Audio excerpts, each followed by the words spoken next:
And away we go. It is the BCJ Podcast, live from the Cincy Light Studios, right here on BearcatJournal.com, brought to you, as always, by our good friends at the Holy Grail. Next Saturday, 7 or 8 o'clock, not sure exactly which one yet, but one of the two, we will be at the Holy Grail for yet another, the second to last official BCJ watch party of the football season. Don't fret, though. Basketball watch parties are coming this year. And they are going to be outstanding as the Bearcats go through Big 12 play. But 2 more left in the football season. Iowa State next Saturday night. We will be at the Holy Grail. Buckets and Bearcats.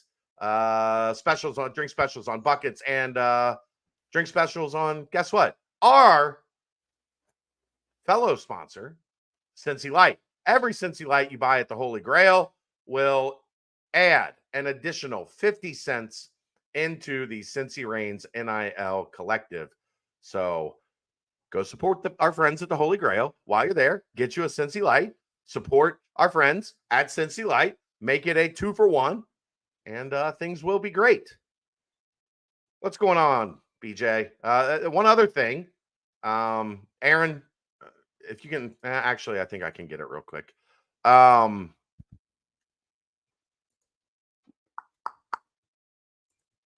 Here we go. Dave, there is a new can, a new Cincy Light can. I saw that. It's very cool. It's very cool. There you go. There's the new Cincy Light can, celebrating 100 years of Nippert Stadium.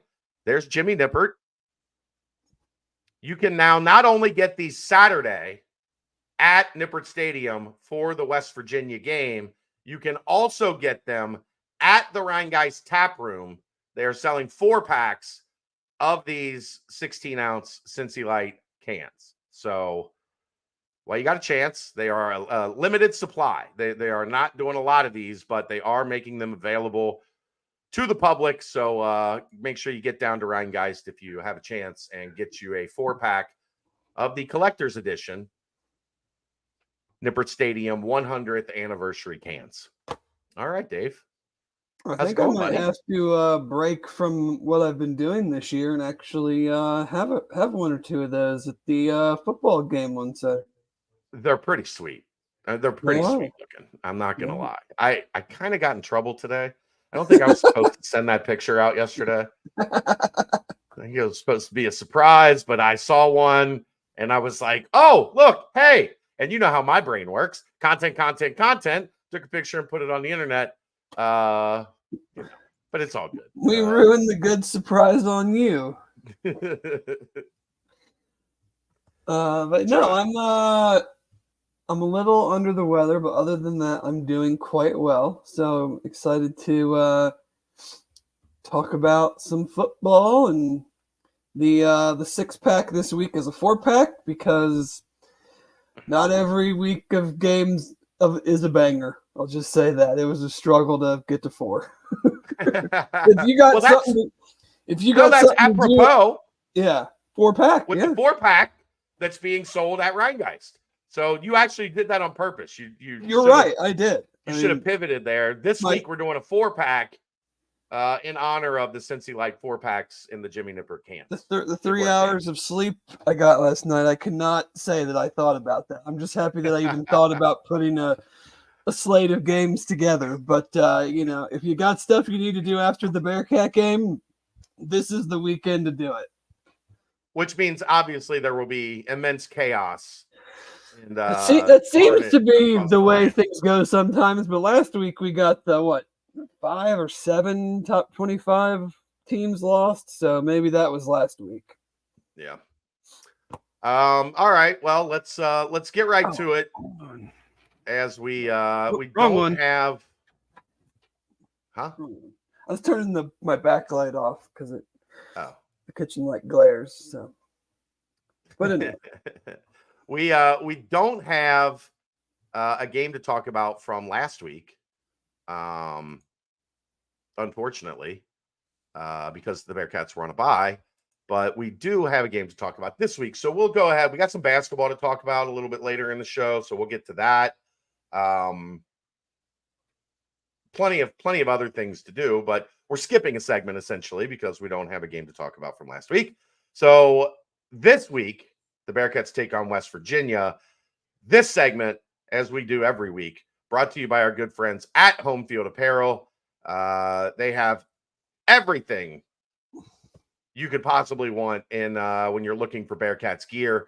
They have vintage t-shirts and hoodies and crew necks and joggers and socks and jackets and bombers and pullovers and quarter zips and whatever it is. They've got great retro logos, great Bearcat designs that are all original to Homefield Apparel. All of the clothes are super comfy. They are great to wear around the house. They are great to wear to games. And make sure you go visit our good friends, homefieldapparel.com. Get the Bearcats collection. You can get anything you want. It doesn't have to be the Bearcats collection. Get the Bearcats collection. And when you get to checkout, enter code BCJ24, and that will save you 15% off of your purchase. All right, let's get straight to it, Dave. Straight to the West Virginia Mountaineers. They've teetered a couple times. They have rebounded, it seems like, and gotten themselves back on track. Playing Arizona will do that for you. Yeah. It seems like this season. I joked with Lance and Rocky tonight that I think Rocky might be able to even get a sack against this Arizona defensive front or offensive line. If he would not Rocky when he was in college or in the NFL, right now, Rocky today, Rocky's son, who's in like 6th grade, could probably get a sack against this Arizona offensive line. Maybe. He's pretty good. Rocky's got a better chance. Let's be real. But anyway, yeah. I mean, they played well against Arizona, but it seems like kind of everybody right now, at least, is playing well offensively against Arizona's defense. Now, both teams are coming off of an off week, and I know both teams had some injuries. I think obviously the biggest one is I do not expect Eric Green, the quarterback, to play. Neil Brown said he was doubtful on Monday, and pretty much said that Nico, I think it's Marichal, will start. He played the game against Arizona, had a very good game, 18-22, just under 200 yards, 2 touchdowns.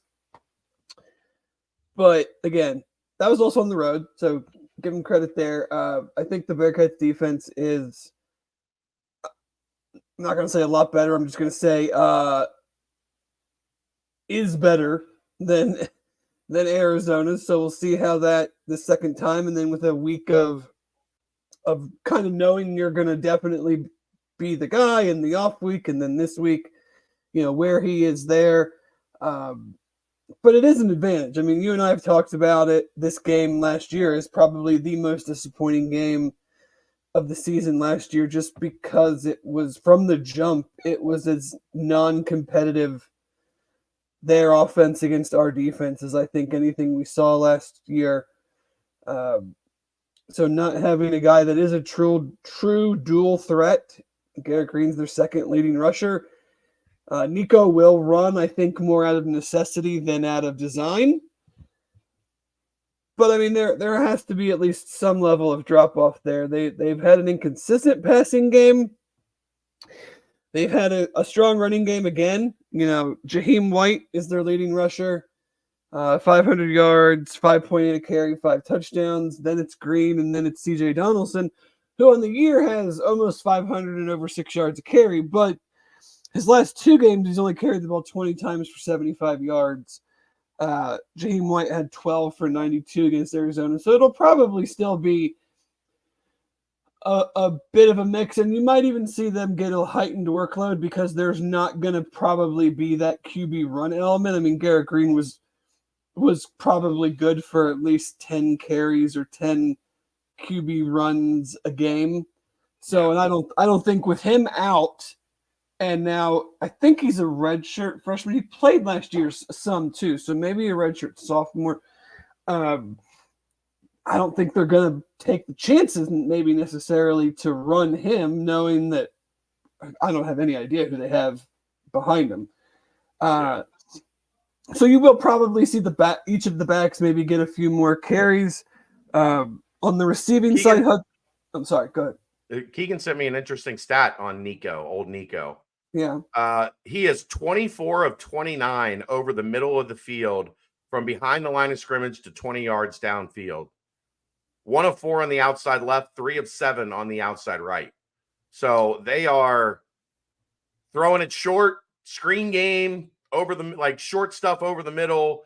Oh, like that has been their since they've not been playing with since Green's been out, I guess is the better way to put it. Yeah, I mean it's really just been that last game. I mean, he had some throws in a couple other games, but I think one of them was the Kansas State game at the end where they were getting blown out.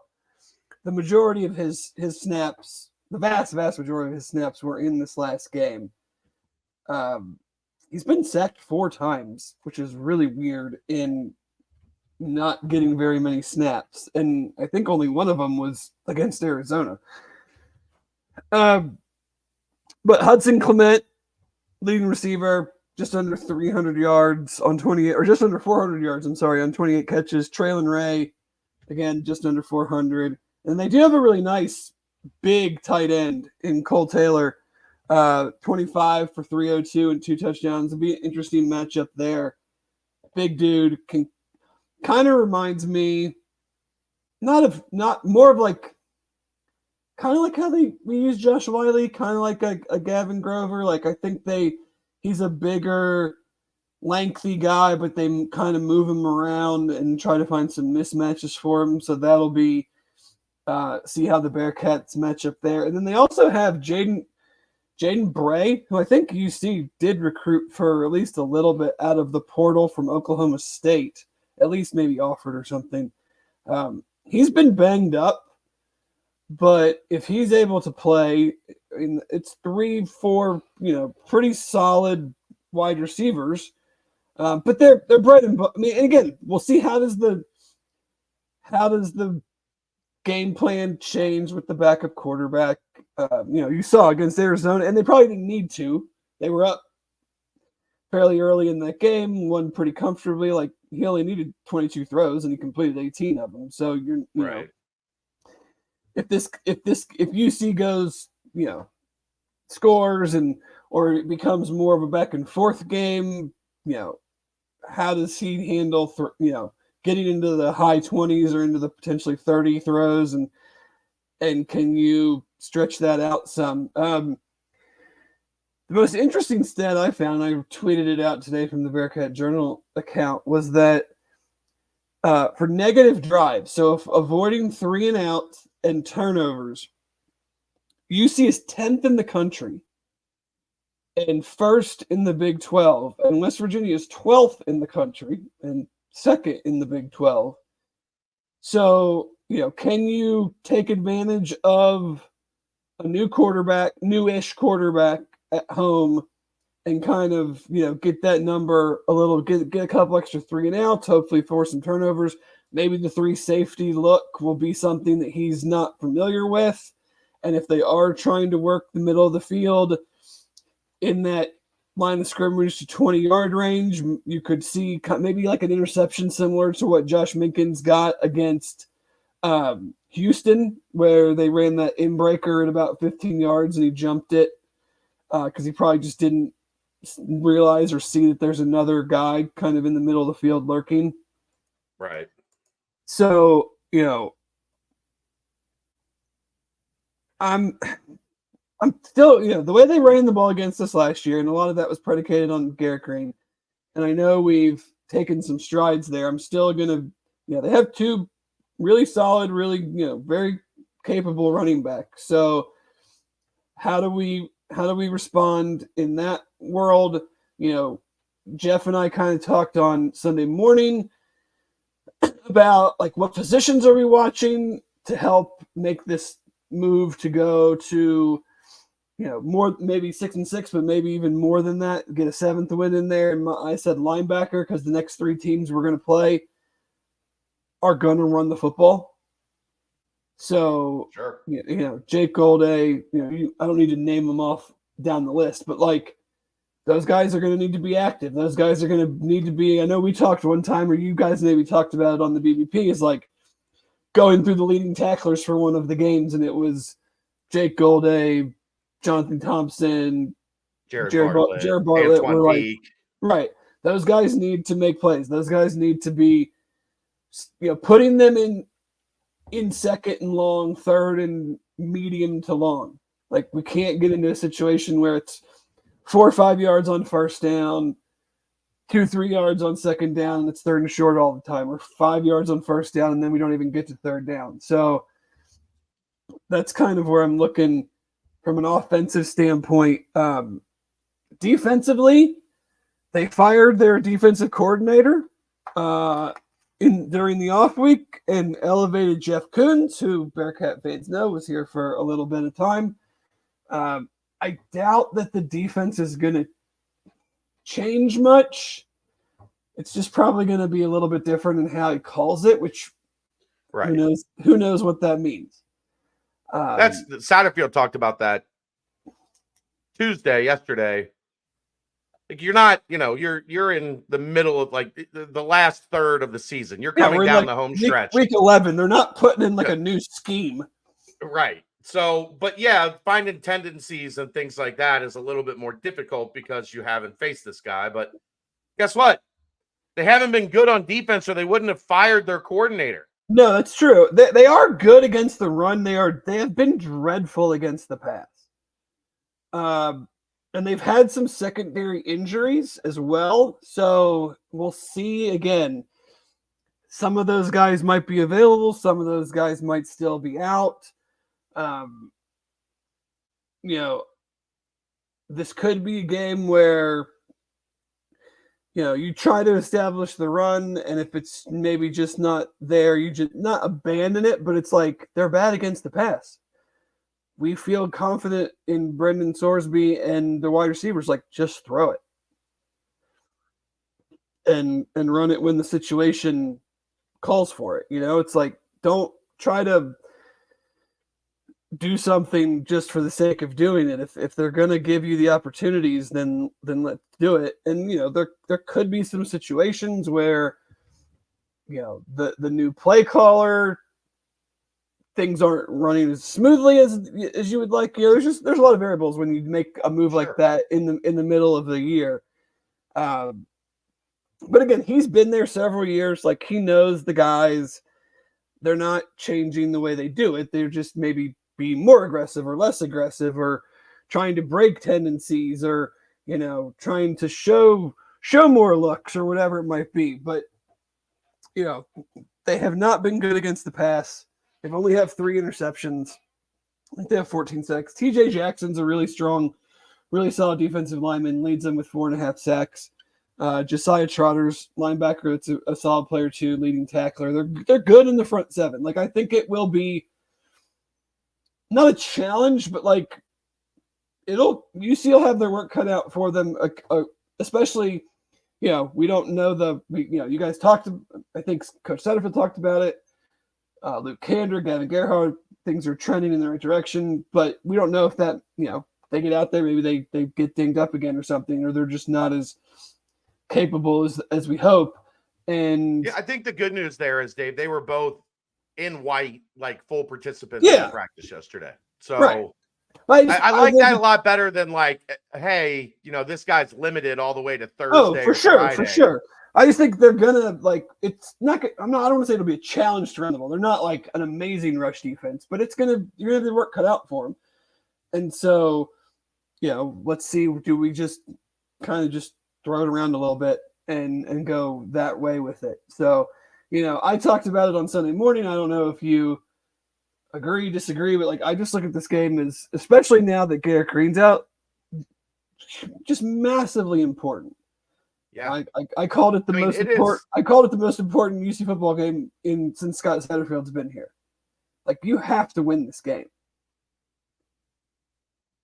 It's definitely a crossroad.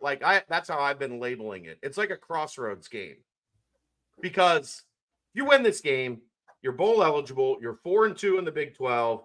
Yes, you've got 2 really difficult road games coming up, but you have some momentum. Like, you've won 2 out of 3. You've had a bye week to rest up and heal up. Like, if you lose, oh boy, now you're on a 2-game skid. You're going to these 2 tough road environments where I can't imagine the weather is going to be kind in either of those games. And both of those teams have taken recent losses, and Yeah. we know the Big 12 is volatile week to week, but like, you're certainly not going to be favorite. Like, you could, I could easily see them going in and winning one or both of those games. Like, it's not out of the realm of possibility, but you're not going to be favorite. No, you're not playing Oregon, but those 2 teams are very good. Like, they're sound, both of them. If you lose, now losing out is on the table. 100% at that losing point. out's on the table, which means you would have lost 5 games in a row. Right. A 5-game losing streak to end the season. That means you end the season 5-7, and any momentum, any goodwill you had built up over the front half, it's gone. And people are unhappy and people are grumbling, and the transfer portal gets a little tougher. Satterfield's in year 2 and he couldn't get him to a bowl game. And do you really want to go there? Like, all of that stuff becomes very real. If you win, you're bowl eligible and you got a little house money in your pocket. You're playing with some confidence. And, it's I don't know that I'm ready to go as far as, the most important game of the Satterfield era, but it certainly has massive ramifications over what we see and how we talk about the rest of November, for sure. Yeah, I felt that way because, like, there really wasn't a game last year. No, I get it. I'm not arguing against it. That had real stakes to it. Let's be real. And then this year, up until this point, I mean, we had big, like, the Pitt game was a big game, but I didn't categorize it as like truly like an important game. I think this at the time, none of us had any clue that Pitt was going to be good. No. None. No clue at all. Certainly not. But yeah, I mean, I just look at it as like the way you laid it out is the way that I view it. Is it a win means a lot and a loss means a lot, and so how do you go about it? Coming off an off week, they played okay against UCF. The defense played well. The offense struggled.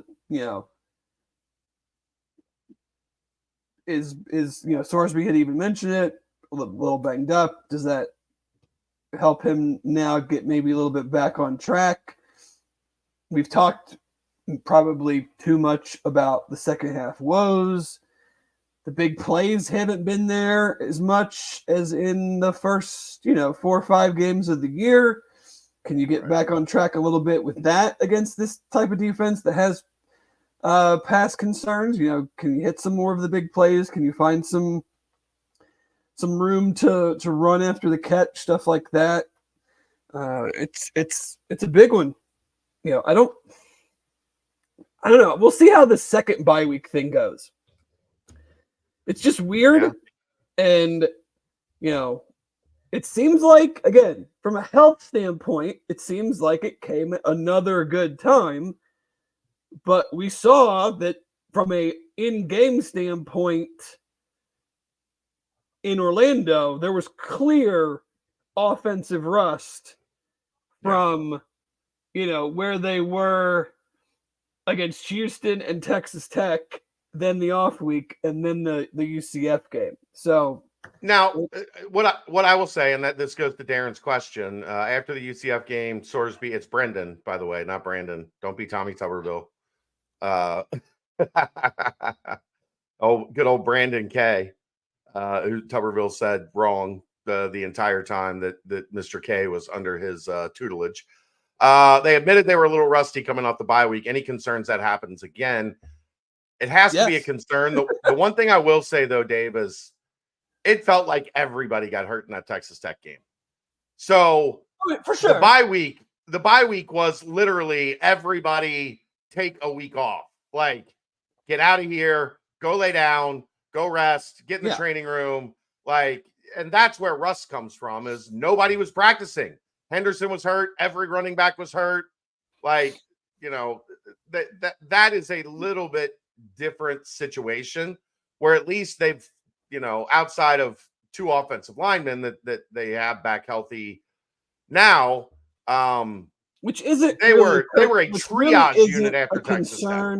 Yeah, and that's not really a concern for me from a practice standpoint, because the other guys, whether it be DeAndre Buford at the beginning of the year, Evan Tegasol, those guys have played a lot of snaps in games. So it's not like having those guys take the reps in practice is a guy that hasn't really taken one team reps all year, and now a guy gets hurt, and now he's got to go in. Those guys have been playing in the games, taking reps with the 1/2s for pretty much the whole season. So I don't think you would necessarily see a similar rust factor for the offensive line, just because Kander and Gerhardt maybe had that whole week off. But again, it's a season that we've never really had this before, and you just don't know how dudes come out of a bye week. I mean, I think now they are also coming out. Is it their second bye as well? Yes. So they are coming out of it as well. Yeah.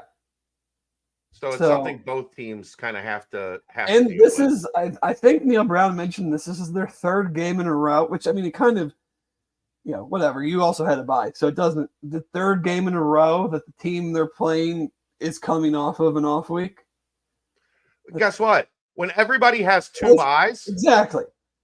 That's going to happen. That's also part of the reason, this week's schedule is light. And they're just last week didn't have any games past 8:00 because there's just not as many games for a Saturday when a bunch of teams have another off week. Right. Are we going to be able to score any points in the second half this time? Well, that'd be Jeremy, nice. that would be nice. I would also take limited scoring in the second half if it means they were up 3 scores going into halftime, and they only get 3 possessions in the second half because they're just trying to get out of Dodge. Right. I asked Sad about that yesterday, and he's right. The drives have been limited in most of these games because they have been playing with the lead. They have been playing with a multiple score lead, except for Colorado recently, where literally they are just trying to win the game and keep moving and not put themselves in harm's way. The problem is they've had these extended, 13-play, 7-minute drives that they're getting no points at the end of them. Right. For whatever reason, for one reason or another. You can survive if you got a 3-score lead, you limit your opponent to 3 possessions in the second half.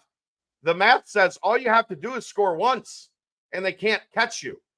They have just been bad at that scoring once thing. Outside of when they're trying to come back against Colorado and Texas Tech, they didn't have a choice. They had to score. So it's twofold. I get the angst over it. It makes sense when you look at the numbers that they haven't been the same in the second half, converting and getting it across the goal line as they have been in the first. But I just say that to say there are reasons behind it, in terms of strategy. This is not some, offensive juggernaut right now. The offense is good, but they're not some team that's just going out there and rolling up 45 points. Kind of just by default. The Arizona State game doesn't really concern me because, like you said, I mean, the game situation, you got 3 drives and one of them ended at the goal line essentially, and you probably should have scored there. You can argue what they did, but probably should have scored there, and no one gives a rip. The other 2, the UCF game and the Colorado game, those are the ones where I'm like, okay, you're leading the UCF game by a little bit. They are the backup quarterback. Their offense is a mess. You need to take advantage of that and make that a non-factor. And then the Colorado game, you're losing by 10 or whatever it was at halftime. And then you you need to keep pace / catch up, and you haven't been able to do that either. So you kind of had both situations. You had the game you were winning, and you should have been winning by more and extending the lead, and then you had a game that you needed to catch up on, and they really didn't do it in either situation. Right. And it's not ideal. So yeah, they definitely have to do a better job on the points part. I think they've done a good job moving the football. But moving the football up and down the field and not walking away with points is how Pitt happens. Yes, and I would also like a game where I don't where I get up with like 13 seconds left in the second quarter and I don't miss a score by the other team. Like, can we just do that? Or a missed score by the Bearcats. Because I feel like at least two home games, it feels like, maybe just one, or it just feels like it. But like, I go to the bathroom before halftime and I miss something. And I'm like, how did something happen? There was 27 seconds left. So I think the Towson game, they scored right at the end of the half, right? Pitt, we had the missed field goal, and then I went to go to the bathroom when we missed the field goal, and I come back and they got a field goal. I'm like, what happened? There was like 8 seconds left. Oh boy. So that's another one that, I mean, those are the kind of ones where you're like, you'd like to be like, what is going on there? But there's really not an answer that a coach can give you, because it's like, it's not like they're like, yeah, we're really trying hard to not do that, but just weird stuff is happening. If you make some of these field goals, you likely kick it through the end zone, and from the 25-yard line, they take a knee, or they try one play. You see the situations where it's like, we will run one play. If we happen to get some decent positive yardage, then we'll go quick and maybe try to make something happen. If we don't, then we'll sit on it and go to the locker room. But they haven't held up their end on the front part of making the field goal or whatever have you, scoring the touchdown against Miami. Things like that. So, but again, it's a hard thing. You can't like go into the press conference and be like, so coach, what the heck is going on at the end of halves? Well, you can, but you know what he's going to tell you?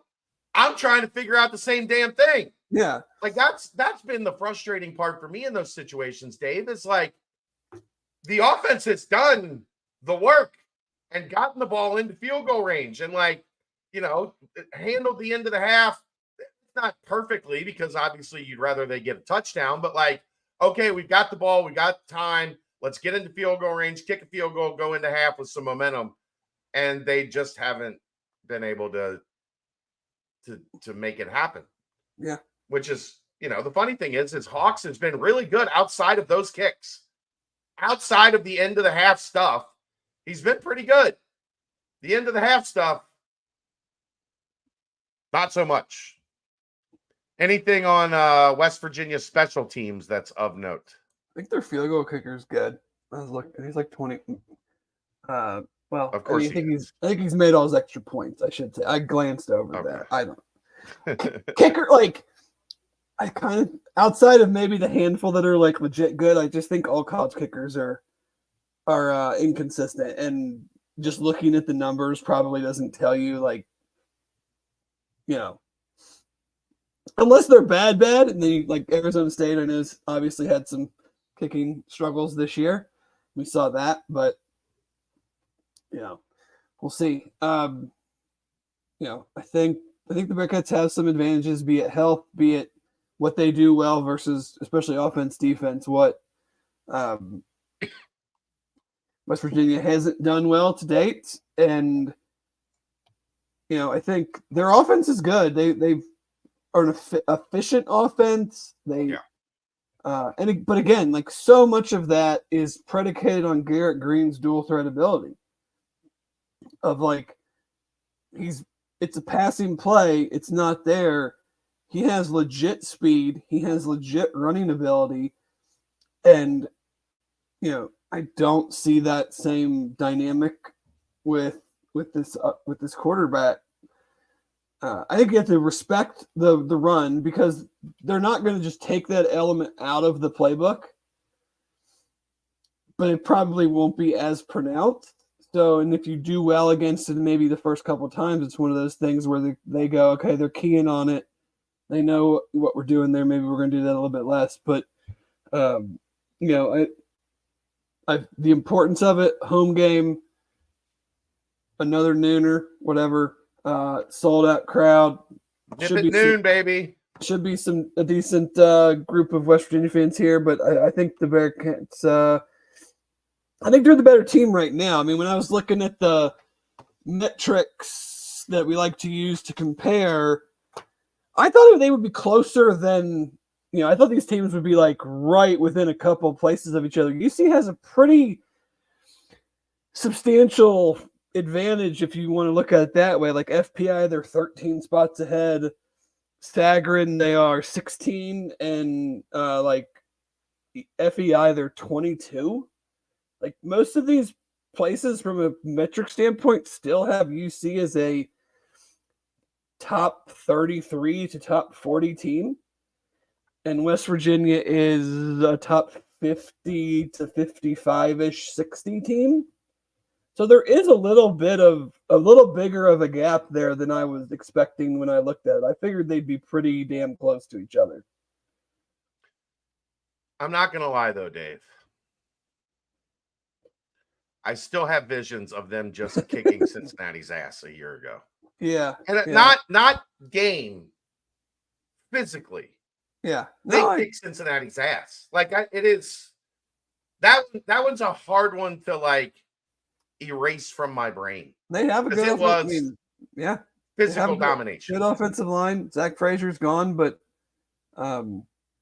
Milam, their I think left tackle, has been banged up. I think he would have missed the game if they played last week. I think he'll be good to go this week. But I mean, he's a potential first-round pick on the offensive line. But I think UC's defensive line is better than last year. Their linebackers are certainly better than last year. So how much does that play into it? And we've seen it too. Like the Big 12 teams that they've played, granted, two of them are Houston and UCF, so they're coming from the same place we were coming from. So we kind of knew we all had similar situations, but they've been, whether it was Pitt, whether it was Arizona State, even Colorado in the loss. Like you never, outside of the two guys that are going to go in like the top 5 of the draft, you didn't really look across the field and were like, this is like last year.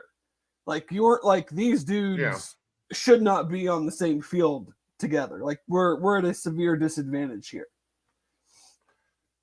I mean, they did a good job running away from everybody when they caught the football, but all of their wide receivers did a pretty good job of that. I mean, they've done that against everyone they've played. I know.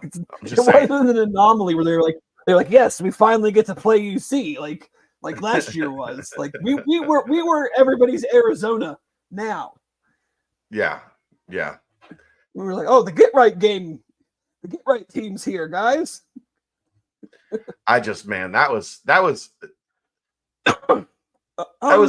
as embarrassing as I can remember being at Nippert, look, there's no chance. They got first no couple chance. Drives, Garrett Green was just running like 20, 25, 30 yards before anybody was coming close to touching him.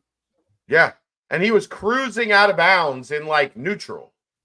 Like he had just downshifted to neutral. And I'm like, okay, well, I don't have to try for extra yards here because I know on the next play, I am going to get the ball and no one is going to touch me for another 25 yards down the field. Yeah.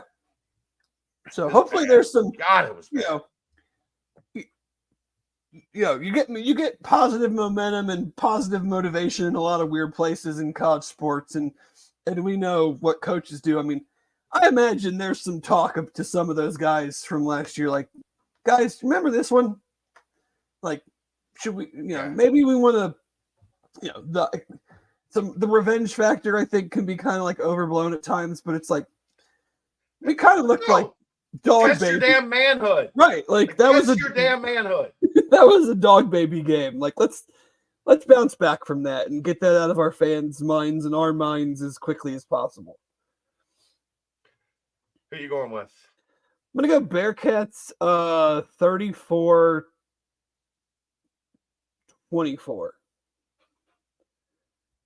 A fairly comfortable one. I think so. At least for this league. I think we could look, a 10-point win in this league is like a complete blowout. I'm not sure. New coordinator, new situational play calling notwithstanding, I don't think they just have the guys to match up in the pass game. Yeah.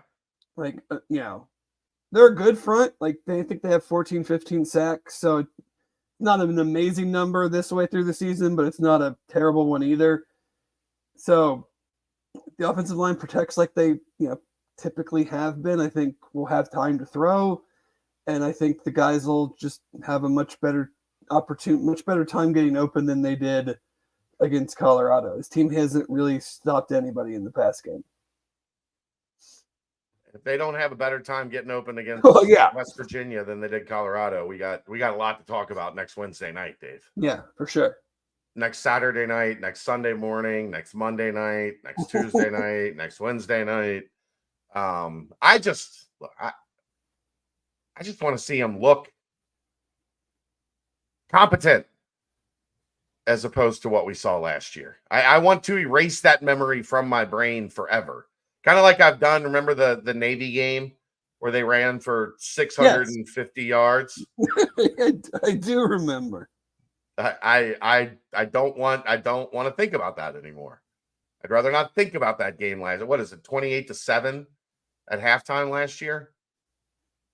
It's just I have no idea. I just know it was awful. Yeah, there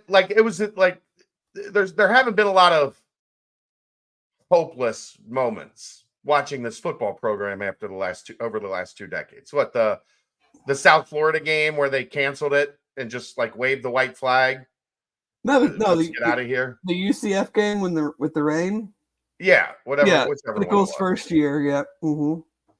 Where you guys want to come back out of the locker room? Nope, they threw in the white towel. Tuberville's game at USF where they lost 100-14 or whatever. I always get those two mixed up for whatever reason.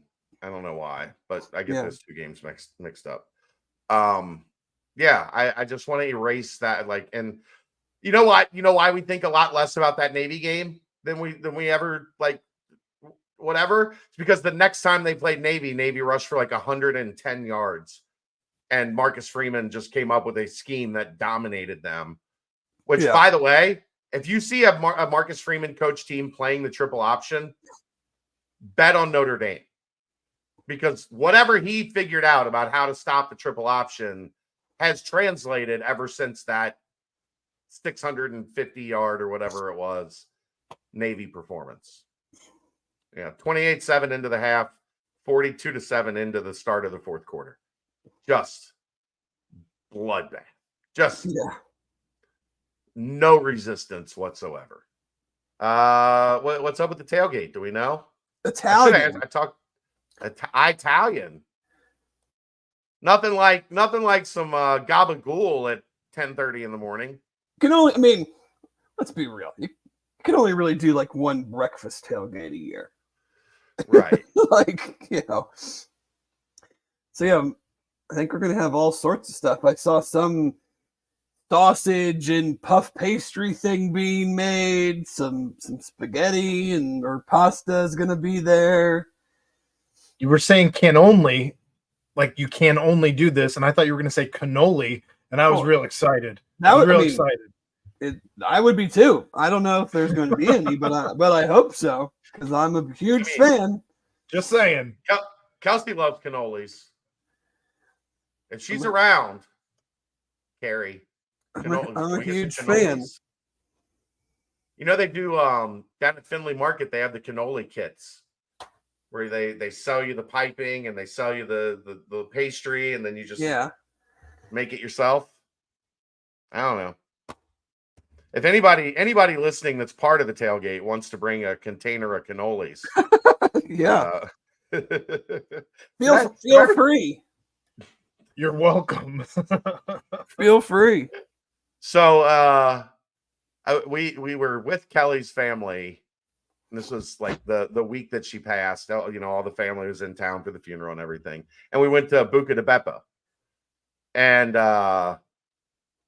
had our dinner. And then we were ordering dessert and we ordered cannolis. And they said, do you want the 4 cannolis, like the 4 large cannolis, or do you want a half sheet of mini cannolis?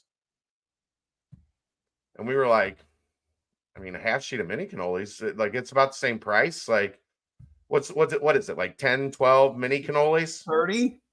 This is like 30. Like they came out literally with a plate that was just stacked like this high with cannolis. Kelsey's eyes were like this big. She's like, Dad, can we come back here all the time? Oh yeah. Love them. Love them. I think she ate like 25 of them over the next like 4 days. They have, I'll have to ask. My mom knows. I don't know if she knows, and I think Rachel knows too. They have cannoli chips. Like that are you could like dip them in whatever, you know. Yeah. So it's like a dip. Yeah, I forget where we've gotten them before, but yeah. Oh yeah, I love me. It sounds like a Jungle Gym thing. Yeah, obviously I'm Italian, so I love cannolis. But yeah, Crib Keeper. That one was also. I don't even remember that game. I couldn't tell you one thing about that game.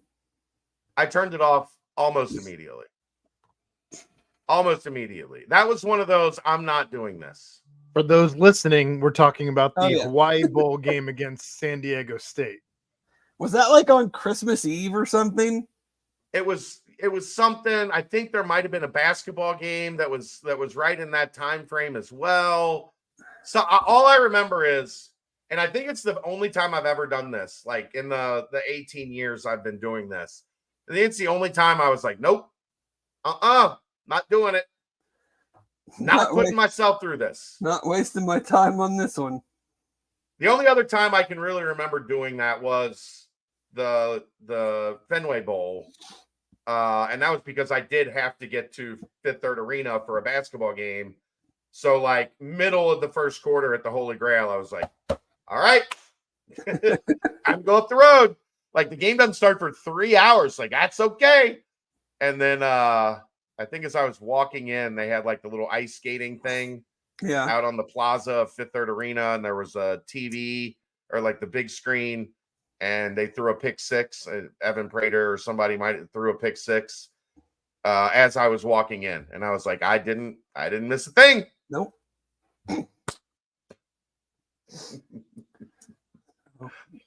Oh man. All right. You got any more stuff on the West Virginia game here to discuss? No? All I don't think so. That is the Turtles Brew timestamp. 6% ABV. 0 sugar, 0 carbs, gluten-free. It's a bourbon-infused sweet tea. There's lemonade tea. There's strawberry mint, cherry lime, raspberry peach, orange, vanilla. They come in the plastic bottles. They come in the pouches, the adult pouches. You can get a 1-pack or a 5-pack of the adult pouches. There's over 100 locations throughout Ohio, more than 50 in greater Cincinnati. If you want to find the closest location nearest you, turtlesbrew.com, and they will get you taken care of to show you where you can pick up yours. I also think that would be a great holiday beverage, don't you? Oh yeah, well, maybe part of like a hottie toddy. Yeah, maybe make a pitcher, like take the pouches or buy a couple of the jugs, pour them into a pitcher, some ice, maybe a little new riff on top if you want to. If your family likes to get after it a little bit before you play some Cards for Humanity or whatever fun games you play with your family at Thanksgiving. There you go. Turtles Brew. Turtlesbrew.com. You want to do the Cincy Light 4-pack now, David? Yeah, that works. All right. This 4-pack brought to you by Cincy Light. You can buy the 4-pack of the Jimmy Nippert cans at the Rheingeist Tap Room. Supplies are limited. They're going to run out fast. I would go down maybe tomorrow, maybe on your way to I don't know what time they open Saturday, maybe after the game Saturday, swing by and pick you up some, the 4-pack of the Jimmy Nippert cans, or make sure at worst, while you're at the game on Saturday, have yourself 2, 3, 4, whatever the case may be. They are limited edition. They are sharp. They are really cool. 4-pack, David. Let's go. We're going to start Georgia at Ole Miss, 3:30 ABC. I guess probably not an elimination game for Georgia, but likely one for Ole Miss. So we'll see how that goes. Michigan at no, definitely not that. Michigan at Indiana, 3:30 CBS. Indiana is a better team.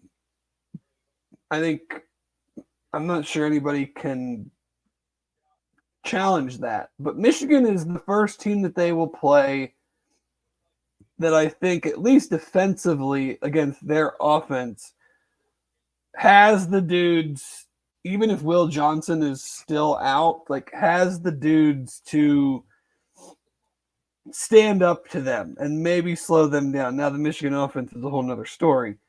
And It also, if they win this game, then they are 10-0 going into Columbus. In just I don't know Indiana football history, but potentially the biggest game in program I don't history. think they've ever been 10-0. I think I saw that the other. I don't think they've ever started 10-0. So, this game against a solid opponent who is down, obviously, because, let's be real. You lose your coach, you lose your defensive coordinator, you lose roughly 16 to 17 players to the NFL, plus, seniors and whatever. So, I don't think it's a huge surprise Michigan's not having a great year. But this is their first true, these are still big boy dudes. A lot of these dudes still won the national championship last year. So how do they kind of meet that challenge at home? The thing for me, Dave, Indiana wins this game. The question is, do they smack the shit out of Michigan like they've done everybody else? Right. If they do that, that will open my eyes because, the defense is still good. It's certainly not as good as last year's, but, it will be by far the best defense that Indiana has faced.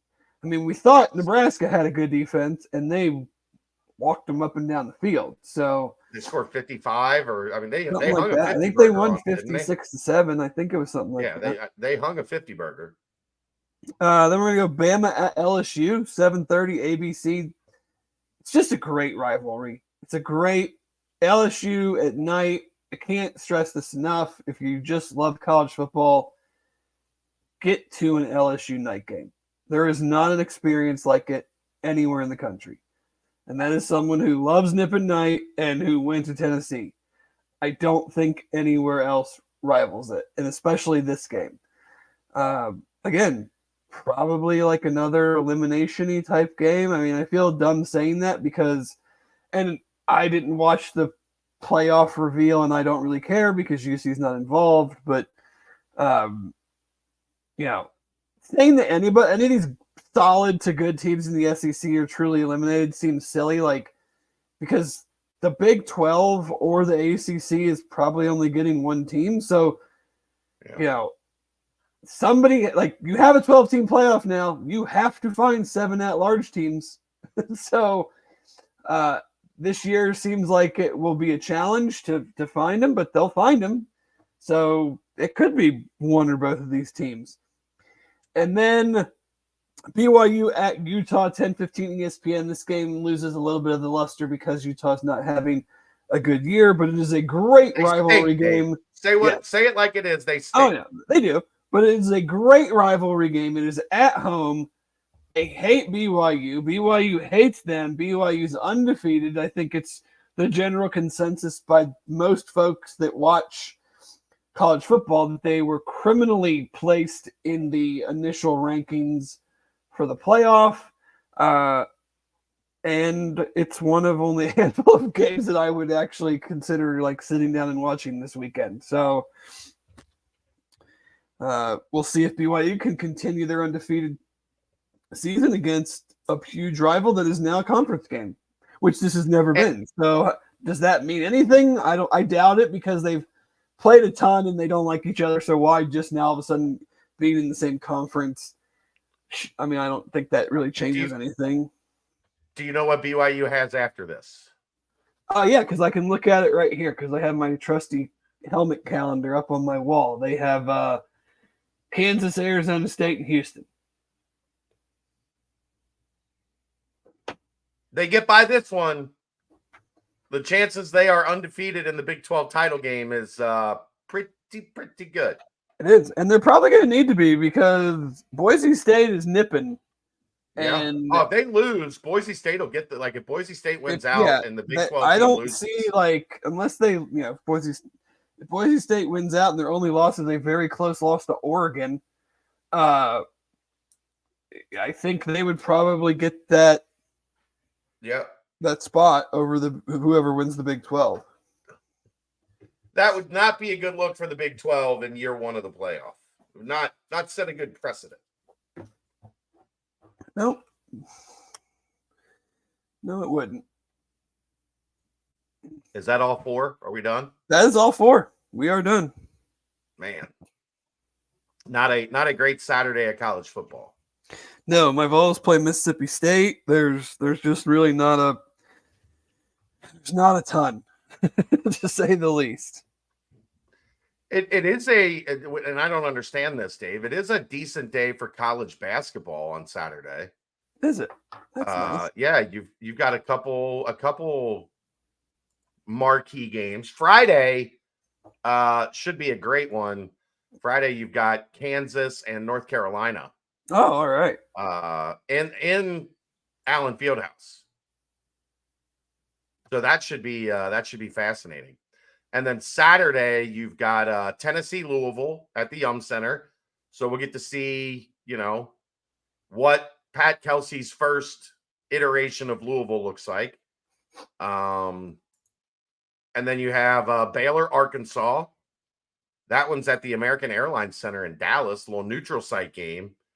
And then maybe that's a rough start for the Baylor Bears. Didn't they get worked by Gonzaga the other night? I mean, they got smoked. I didn't even realize it was going on Monday night, but I saw a tweet or something. Yeah, they lost by 38. That was one, Dave. So Gonzaga was up big at halftime. And then midway through the second half, they're up 19 at halftime. Yeah. Baylor went on like a 16-2, 16-4 type run and cut it to 14. And you're like, all right, there's 12 minutes left. We might see this be a game. And then 90 seconds later, it was 30. Bang, bang, bang, bang, bang, bang, bang. And it was back to 30 in the blink of an eye. Gonzaga's really, really good. Really good. Or Baylor's not. I don't, I'm gonna go with Gonzaga's really good. I'm not gonna go right now with Baylor's not. I think Baylor should still be good, but that is going to be one of those images that lingers in my brain for a lot of this season as we talk about Baylor. Yeah. They got smoked. They lost that game. They got Arkansas next, and they play UConn. Yeah. That's three pretty good ones in the non-conference. But Drew has always kind of been like that with Baylor's non-conference. We'll play anybody. Yeah. And then Auburn, Houston at 9:30 on ESPNU. I will not be watching college football late Saturday night. I will be watching Auburn, Houston because I'm fascinated by if Houston can keep this up. And lose guys and just not have it mean anything. Right. Anything. So there is a decent little college basketball slate on Saturday. Is there anything on Sunday? Nah, Gonzaga, Arizona State, but that doesn't really. Arizona State's not good. So there you go. That is the 4-pack. Brought to you by Cincy Light. Let's get to another timestamp. Brought to you by our good friends at Turtles Brew. 6% ABV, 0 sugar, 0 carbs, gluten-free. all the flavors. You know them by now. There's 100 locations in Ohio, more than 50 in greater Cincinnati. Go to turtlesbrew.com for more information and locations. And I'm telling you, your family will thank you if you have a pitcher of Turtles Brew just hanging out at your Thanksgiving dinner. I'm going to make that a thing. I want people to send me on Thanksgiving. I want people to send me their pitcher of Turtles Brew on the Thanksgiving buffet line. What would be the flavor you think you go with for Thanksgiving, Dave? For Turtles Brew? Yeah, the strawberry mint, the cherry lime, the raspberry peach, the orange vanilla, or the lemonade tea. Well, I would be an orange vanilla or lemonade tea guy, regardless of the occasion, the holiday, the occasion, the time of day, the day of the week. Those would be my two that I would go with. Would orange vanilla be a holiday, like a holiday flavor? Yeah, why not? Maybe. Ooh, you know what would be good? Glaze your ham. Glaze your ham at Turtles Brew. Put it in a pot. Put some brown sugar in there. Kind of cook it down, and then glaze your ham. Maybe that's my ham recipe this year. Is I'll glaze some ham with Turtles Brew. Or you could do like what if you did? Well, I don't know, but this won't work. Well, I don't know. I don't know until you tell me. Could do like a Jello mold with Turtles Brew. I don't think alcohol will mold. No, well, I mean Jello shots do. Yeah, you're right. Maybe you could do a Turtles Brew. I don't know. Maybe I don't know. Maybe we need to try that for like the TCU game. We'll see if we can make some Turtles Brew Jello shots. Turtles Brew Jello shots. Make that a thing. Just getting creative here. More so, I'm just delirious at this point. So yeah, I'm pretty tired as well. It's been a long week already. Ridiculous things come to mind at this point. It's been a long week already, and it's not getting any easier. With I've got Bengals pregame tomorrow. Yeah, by the way, Dave, 1 minute 40 seconds left in Philadelphia. Yeah. Columbia 79, Villanova 68. Are you watching it? It's on TV? It's on CBS Sportsnet. Oh, well, go Lions. Well, no, you want Villanova's metrics to be okay. If they're going to lose this game, I'm not really sure how great their metrics are going to be. They got one dude, Eric Dixon. I don't know how many he has now. He had 29 at the under 16 in the second half.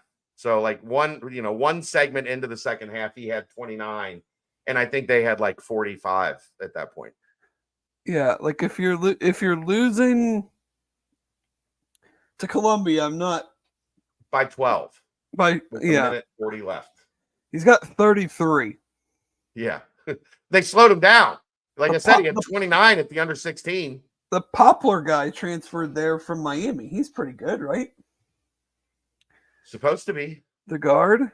He's supposed to be. Yeah, the rest of their team, I don't know any of these guys. I'm looking at their roster right now. Like they've only played 8 guys in this game. Like they must not be deep at all. Well, they've been fighting for their life. The Lions of Columbia have made it a nightmare for Kyle. This might be it for Kyle Neptune. I know he was Jay Wright's handpicked successor, but that usually doesn't work. When their program's going to figure that out. Yeah, handpicked successors are not the way to go. Because just because you're like a really good number 2 guy doesn't mean you transfer over to the lead seat. It also doesn't mean you're capable of replacing the best coach in the sport. Well, yeah, and you're Villanova. You could have gone out and gotten like anybody you want. Well, I wouldn't say anybody, but like you could have done a lot better than Kyle Neptune. That's what I mean. Like you could have gotten. There's recent national titles on the shelf at Villanova, multiple, plural, but oh well. Bearcats dominate on Monday night, David. What were your thoughts of the season opener, sir? I was watching while also playing basketball, so trying to keep an eye on what was going on, but it seemed like I liked the pace that they played with. Yeah, I did see Wes's halftime. He was not pleased with the defense, to say the least. But I mean, coaches want perfection every game, regardless of the opponent, regardless of the time of season.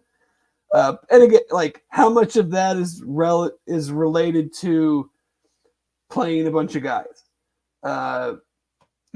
mixing and matching a little bit. I'm sure, but all in all, like again, it's hard to because there were times where I don't know if you noticed this, or I'm sure you did, or if I'm picking just a couple parts where I was paying most attention, but like there's times in these games where you feel like you get a little sloppy, but you get away with stuff because you are, either like way more athletic or longer, where they're like getting some offensive rebounds and stickbacks where I'm like, that's not happening in the Big 12. And that's not to take anything away from them, but like, there's a couple times where guys were dribbling and probably would have had a turnover in a more competitive game. But, I'm just looking at, Dylan Mitchell, his play, Jizzle James' play. I thought Simos Lukosius played a really nice floor game. You got to kind of saw everything that he's capable of doing. There was some nice passing, I thought, at the end of the first half, last couple possessions. They had 27 assists on 42 made shots. Like the passing was outstanding throughout the night. Yeah. So, I mean, you score over 100 points. Like, that's not something that teams in college do a ton of. So, he played well and got to see a lot of dudes. I thought Rayvon played well when he got in the second half. Man, when Day is back, there's not a lot of minutes for dudes. Like, I was thinking about, I was in the car driving. I think I was driving to the press conference. That's what I do in the car is I think like talking points and, like content stuff that we're going to do, throughout the week, whatever. You got your starting five that is very, very good. Very good. And then you go Day, Hickman, CJ Frederick, Tyler Betsy, Arrington Page. You're already at 10, and you haven't gotten to Josh Reed, Rayvon, and Halvin Zella. And there's just not enough minutes to keep everybody happy. There's not enough, there's not enough love to go around in a 200-minute game to get everybody the love that they need. And normally that's not a big deal because you don't have enough guys that are good enough to play. But that first 10, who can't play in that group? Right. Like, all the way down to, Arrington Page, who's the backup 5, he's going to play a ton. Tyler Betsy, who seems like he's kind of already ahead of Josh and Rayvon in the pecking order of things. Well, if he can just not be a liability on defense, his athleticism and then his length and his shooting. Maybe it was just the situations he caught the ball in. His feet set were odd to me. It's like staggered. He shoots with his right foot in front of his left. Yeah, they're like staggered, and you don't see like usually it's a weird stance. So I didn't know if it was just the way he caught the ball in the flow. No, that's how he shoots it. Yeah. Okay. But when it comes out of his hand, I don't give a shit. It's like a golf swing. I don't care how you shoot it if it goes in. when it comes out of his hand, it looks as pretty as it can look. Yeah, I mean the first That's one, the other thing. He missed and relocated, and they got it right back to him, and he drilled it. They said on the telecast he worked on a better form over the offseason. What was it before? They said it wasn't working, and so he went back to the one that was working, even though the other one was better form, looked better, and all of that. So he had to go back to what works for him. Excuse me. Sometimes if it ain't broke, you don't fix it. No, I agree. If the guy comes in and he's shooting 26%, you fix his three-point shot. Yeah. If he comes in and he's making 2 out of 3, you let him shoot it however the hell he wants to shoot it. Yeah. I mean, if CJ Frederick can stay healthy, I mean, yeah. Like that's and the part that's going to be tough at the back of the rotation is you're not going to get to play a lot, but you're also going to have these opportunities throughout the season where a guy misses a game or a guy turns his ankle and isn't at 100% for 20 minutes, 30 minutes, and your number's going to be called. Foul trouble, and your number's going to be called. Like in those situations, they're not going to be desperate. No. They're going to confidently be able to turn down to the bench and say, hey, go in there. And more than ever, it is going to be necessary when we get to this 20 games in 10 weeks deal. Mm-hmm. Because, just go back and look at Kansas at the end of last season. And that was, 18 games in 20 dates. You had a couple extra dates where you got a bye week here and there, or you didn't have a Tuesday game. That team UC beat in the Big 12 tournament. I mean, that was a shell of a team. And right now, look, they had 2 of the best players in the country hurt. Like, right, that's what I mean. Like, they were already a thin team, and then guys got hurt, and you're running on fumes at that point. But their bench was trash, right? Oh, so well, yeah, because we see that with what Bill Self did in the transfer portal this year, right? So Cincinnati is going to have that luxury, and what they also have the luxury on is if you do have a guy that like turns an ankle or whatever, and you can say, all right, we're gonna give you a game. We're gonna let you rest, and we're gonna feel.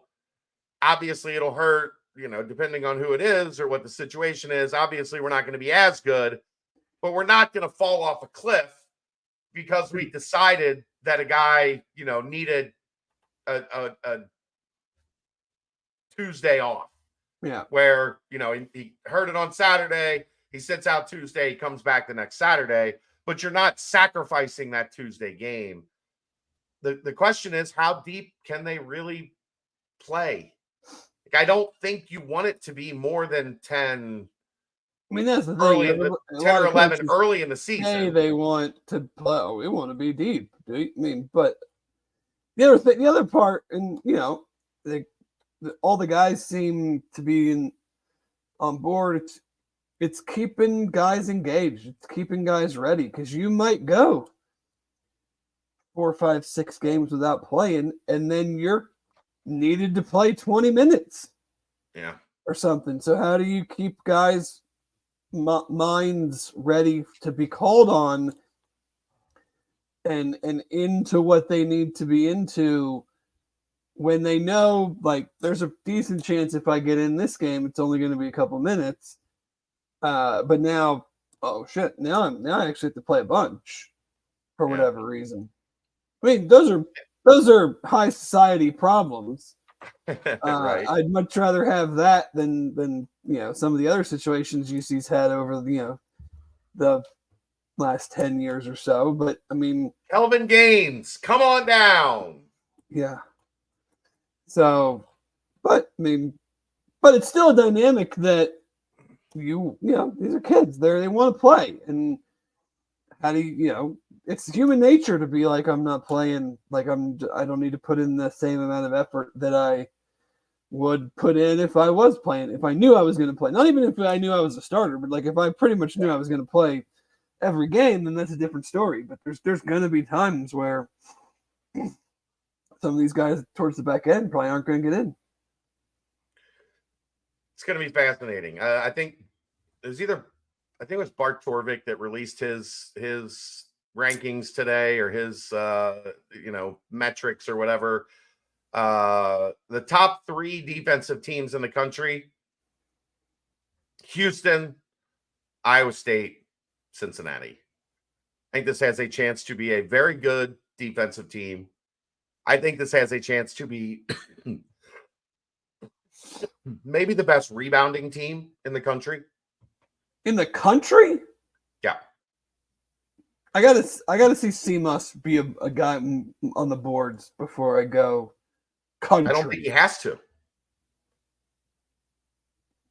I think Dan and Aziz is an outstanding rebounder. You're just saying Dan, Aziz, and Dylan can be just those 3 can. I think the work that they do can elevate this to an elite rebounding team. Yeah. I mean, CMOS is going to get some, but he's not going to have to be, relied on. I just look at it as like 6 or 7 a night. If you're going to say country, I am. The reason I think that, the biggest reason I think that is if Jizzle averages 7 boards a game, then yeah. They're going to be great, yeah. The reason I say that, though, Dave, is I think they have 2 guys that, in terms of their identity as rebounders, are aliens. Yeah. Dan and Dylan have an ability to rebound out of area that I don't think there's anybody else in the country that has 2 of them. Like, there are plenty of teams that have one of those guys that's like that hybrid wing forward that really can go get it from anywhere.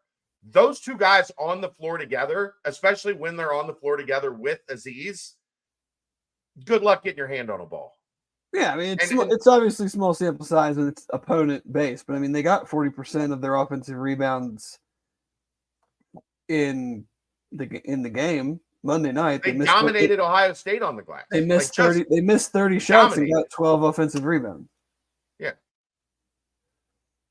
I look at it and I think this has a chance, and maybe they finish top 5, and I'm disappointed, Dave.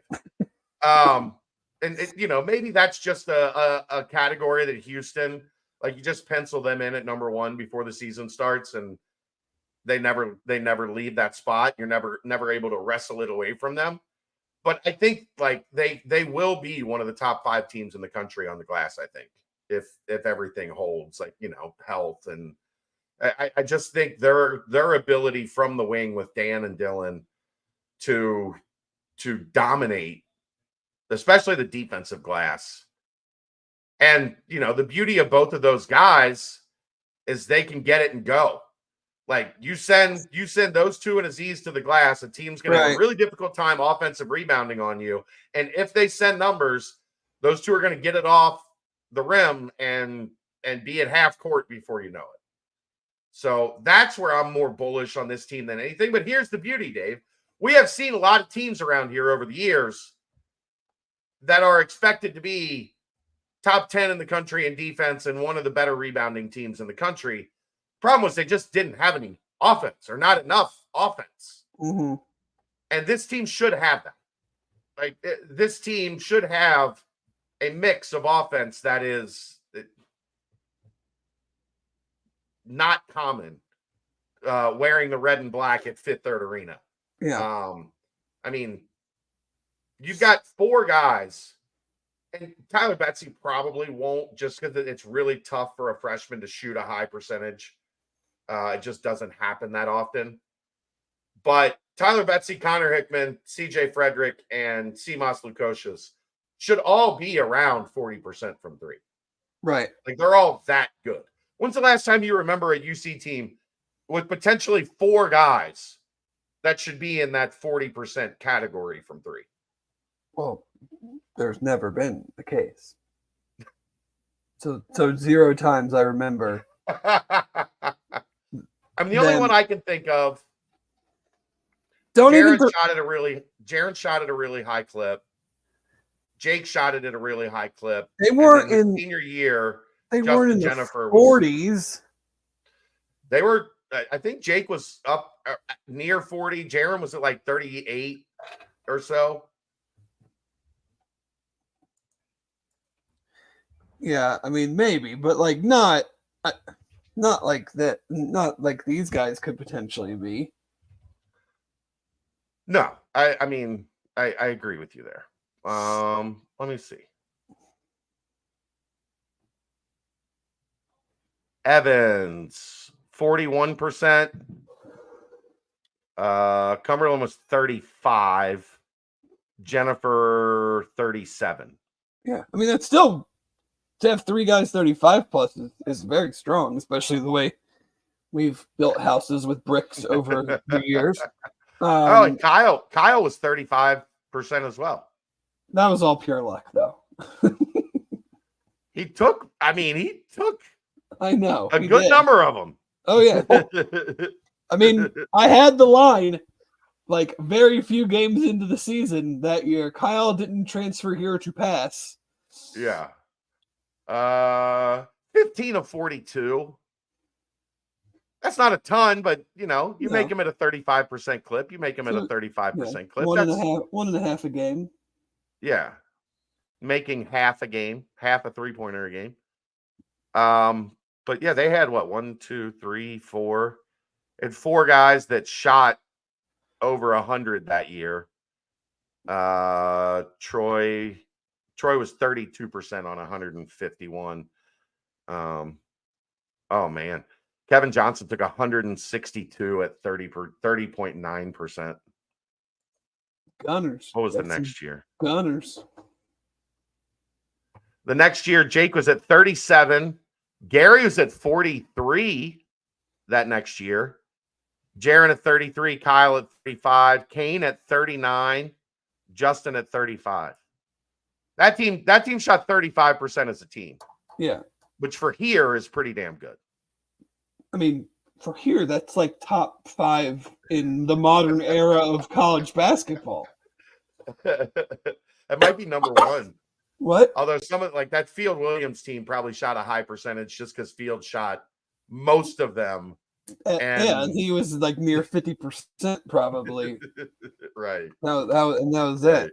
But yeah, I mean, that's the thing. If you can be a good offensive rebound, if you can be a good rebounding team coupled with a much better perimeter shooting team than last year, that's and then you have your athletic wings, you have your point, what Jizzle is hopefully going to be this year. I mean, they have all the pieces. Let's just be real. I mean, the only reason I think and I'm not saying it's like tempered expectations, but the only reason I think we don't talk about them at a higher level, and maybe they even aren't getting as much notoriety nationally, is how good the Big 12 is. Yeah.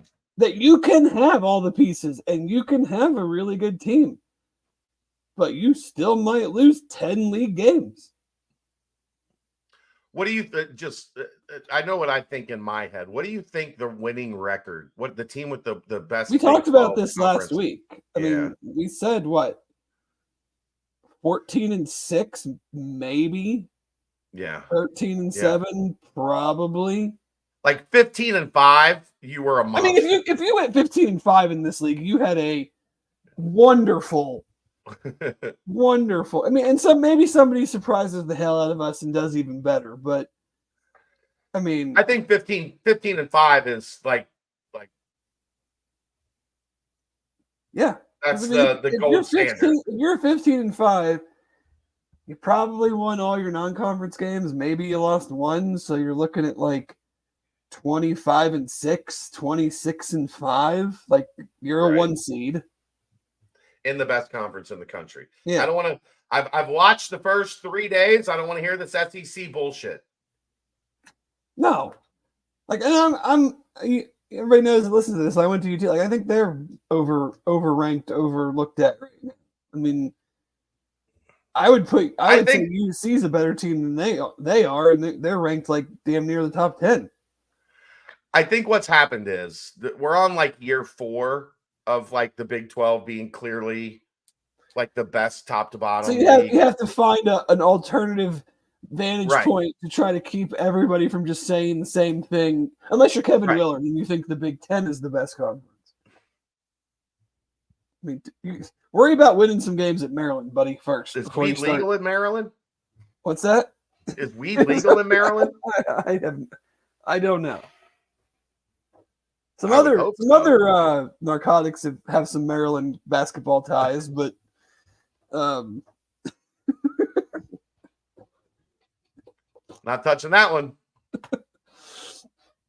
But not touching that one. Yeah, I mean the Big 12 is. I mean, if you're saying they're not, it's just to try to have almost like a first takey.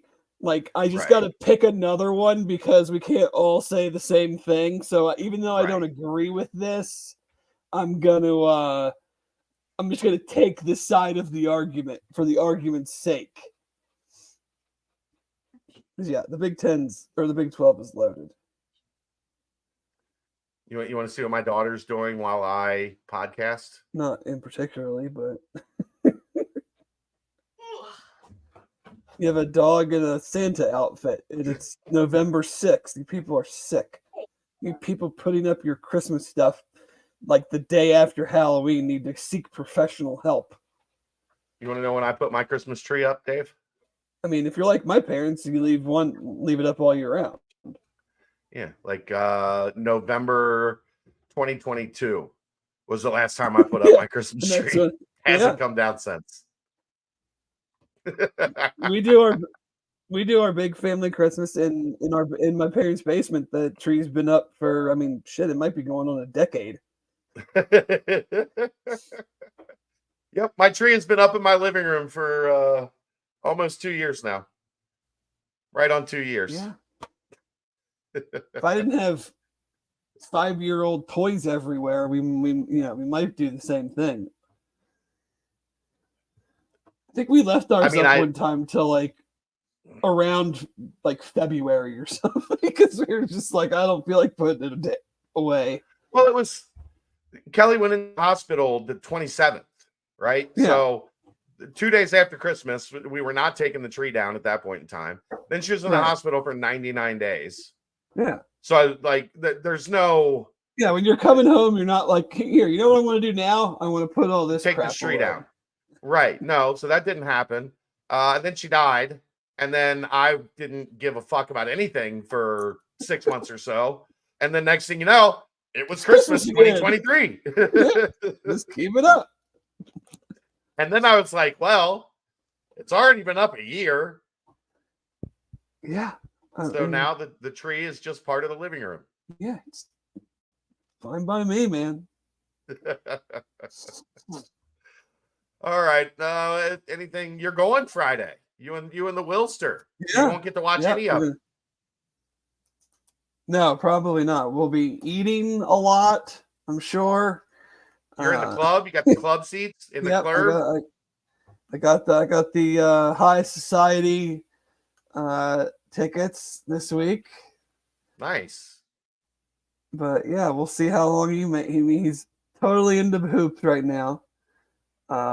Anytime someone scores, he asks me how much are they winning by. So it's a very good introduction to math and numbers, and I love it. Yeah, well, we might show up early. I told him if we can go early that you might be able to help him meet some players. Okay. So we'll I think see. you can get in 90 minutes prior. Okay. So you can get in at 5:30, and we are typically down on the floor hanging out at 5:30. So if you guys want to come down and sit with us, I will. We might be able to swing that so we can get some food in there before everything gets going. But yeah. Kelsey cracked me up the other day, Dave, because she just goes up into the club with her press pass. Oh, sure, why not? So we saw your mom and your aunt. She goes up and she hangs out with Bob and Phyllis. That's why she goes up there. Because she sat with them most of the time last year. Yeah. So she goes up there and she hangs out with Bob and Phyllis. And she was talking to Reagan at halftime, and Reagan was like, I'm hungry, and she wasn't interested in the pizza that was there. And Kelsey was like, well, just go up into the club and get some food. He just thinks and Reagan was like, I can't. Reagan was like, I can't do that. That's not. It's not how this works. And Kelsey was like, I go up there all the time. This kid, I feel like eventually she's gonna meet somebody and whatever. I feel bad for him. Yeah, like he has no idea what he's walking into. Yeah, a tiny bit of entitlement, maybe. He's gonna be like, look, I got us seats to this game, and they're gonna be in the upper level, and she's gonna be like, no, like, yeah. I'm on the field, bro. Yeah. What is the 500 level? I don't sit with the commoners. Oh boy. You got anything else you want to talk about? No, I'm tired. Me too. I'm ready for bed. I'm gonna bang out this nightcap with Aaron, and I'm gonna be headed to bed as well. So that's 2 90-minute shows in a row, Dave. 2 weeks in a row, we've kept it at 90 minutes. Hey, you're not gonna get any back talk from me on that. Well, the next 4 weeks are all going to be football game, basketball games, another football game to talk about. Exactly. It's going to be very busy over the next month. So enjoy the 90-minute shows while you can, because they're not here for long. I know. And then we're going to have an awesome basketball season to talk about, Big 12 season to talk about. Yeah. We can still keep them under 2 hours. I got a reputation to uphold. We're going to do our best. Are you going to hang out with Will Friday night? Yeah, in the club. Yeah, you can. Yeah, if you're going to be up there, then you can watch him. Come here. All right, that's going to wrap it up. He's Dave Simone. I'm Chad Brendel. Thanks to producer extraordinaire Aaron Smith. Thanks to the Holy Grail. Thanks to Turtles Brew. Thanks to Homefield. We'll see you next time, live from the BCJ studios, the Cincy Light studios, right here on BearcatJournal.com.